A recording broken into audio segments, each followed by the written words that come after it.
अस्सलाम वालेकुम फ्रेंड्स, मेरा नाम है जवाद अहमद और आप देख रहे हैं रिवील टीवी।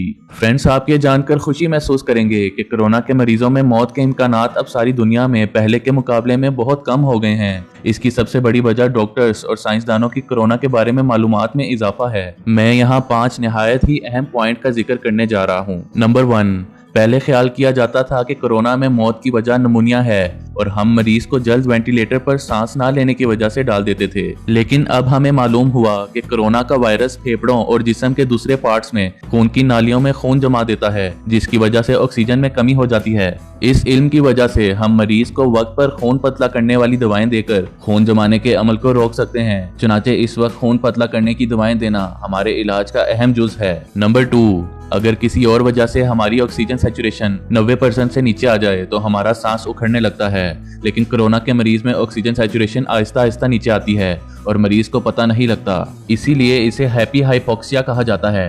यहाँ तक कि ऑक्सीजन सैचुरेशन 80% तक आ जाती है और मरीज एकदम सीरियस हो जाता है। यही वजह थी कि शुरू में लोग सड़कों पर गिरकर या हॉस्पिटल पहुंचने से पहले ही मौत के मुंह में चले जाते थे। लेकिन अब हम एक छोटे से आले की मदद से, जिसे ऑक्सीमीटर कहते हैं, इस आले की मदद से शुरू से ही मरीज के ऑक्सीजन सैचुरेशन देखते रहते हैं और ये घर पर भी हर कोई आसानी से चेक कर सकता है। और अगर ये 92% या इससे नीचे आ जाए तो हमें हॉस्पिटल पहुंचने का काफी वक्त मिल जाता है। नंबर 3, शुरू में हमें कोरोना की दवाओं के बारे में ज्यादा इल्म नहीं था, इसलिए हम सिर्फ कोरोना की अलामात और कॉम्प्लिकेशंस को ट्रीट करते थे। अब हमें ज्यादा दवाओं के बारे में इल्म है, चुनाचे हम कोरोना और इसकी कॉम्प्लिकेशंस को अच्छी दवाओं के जरिए बेहतर तौर पर काबू कर लेते हैं। जैसे कि फेविपिराविर और रेमडेसिविर ऐसी एंटीवायरल ड्रग्स हैं जो शुरू में ही कोरोना वायरस को दबोच लेते हैं और अब ये अद्वियात सारी दुनिया के अलावा हिंदुस्तान और पाकिस्तान में भी इस्तेमाल हो रही हैं। हिंदुस्तान और पाकिस्तान की हुकूमत ने इसकी बाकायदा तौर पर इजाजत दे दी है। नंबर 4, कोरोना के ज्यादातर मरीज वायरस से नहीं मरते,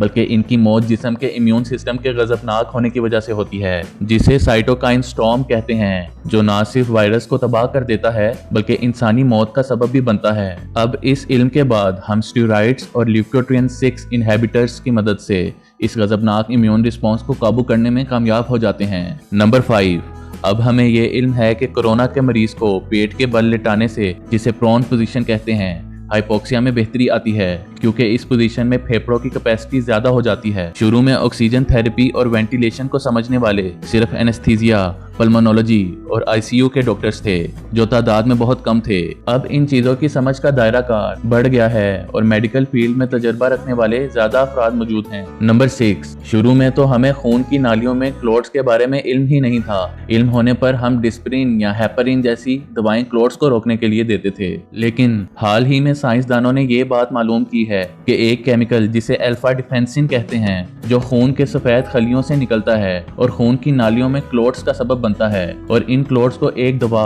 कोलचीसिन से रोका जा सकता है। कोलचीसिन आमतौर पर गोट नामी एक बीमारी के इलाज में इस्तेमाल होती है। फ्रेंड्स, इन तमाम मालूमात का फायदा मरीज को इसी वक्त हो सकता है जब वो मर्ज की इब्तदा ही से किसी मुस्तनद डॉक्टर से जुड़ जाए और अपने तौर पर टोटके इस्तेमाल ना करता रहे।